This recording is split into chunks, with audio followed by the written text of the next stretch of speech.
ఒక అమ్మాయి బ్రెస్ట్ కనిపించుకుంటూ, పర్సనల్ పార్ట్స్ కనిపించుకుంటూ, థైస్ కనిపించుకుంటూ, అండర్ ఆర్మ్స్ కనిపించుకుంటూ, నీ నడుము ఇక నీ బొడ్డు ఇంకెవరికి లేదు అనే రీతిలో ఎక్స్పోజింగ్లు చేసుకుంటూ, ట్రాన్స్పరెంట్గా బట్టలు వేసుకుంటూ ఏమైనా అంటే మా రైట్స్, అది ఫెమినిస్ట్గా మాట్లాడతారు. మాకు హక్కులు లేవా, నువ్వెవరు చెప్పడానికి?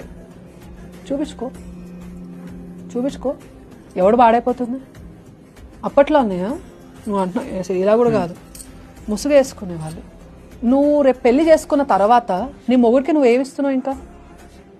ఐ డోంట్ థింక్ ఈ జనరేషన్లో గర్ల్స్ అయితే వాళ్ళ హస్బెండ్స్కి ఇవ్వడానికి ఇంకేం మిగుల్చుకోలేదు, including virginity. First mistake in this generation is girls. ఒక ఆడదానిగా ఉండి నేను అదే చెప్పగలుగుతా, ఆడదాందే మిస్టేక్. నీ ఒంపులు సొంపులు వయ్యారాలు మొగుడు ముందు పడు పోయి, ఓకే? ఇన్స్టాగ్రామ్లో వచ్చి పోస్ట్ చేయాల్సిన అవసరం లేదు. లైక్స్, వ్యూస్, షేర్స్ రావాలి అంటే 10 మందికి అవసరమైనది ఏదైనా పని చేయాలి.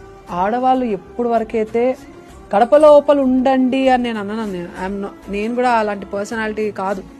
బయటకు వచ్చి ఏమైనా సాధించమని చెప్తా, బట్ నువ్వు సాధించే క్రమంలో నిన్ను నువ్వు కోల్పోకు, ఓకే? ఎక్కడ ఎలా ఉండాలో ఫస్ట్ ఆడవాళ్ళు తెలుసుకుంటే మగవాళ్ళు ఆటోమేటిక్గా ఎక్కడ ఉండాలో వాళ్ళ కంట్రోల్లో వాళ్ళు వస్తారు.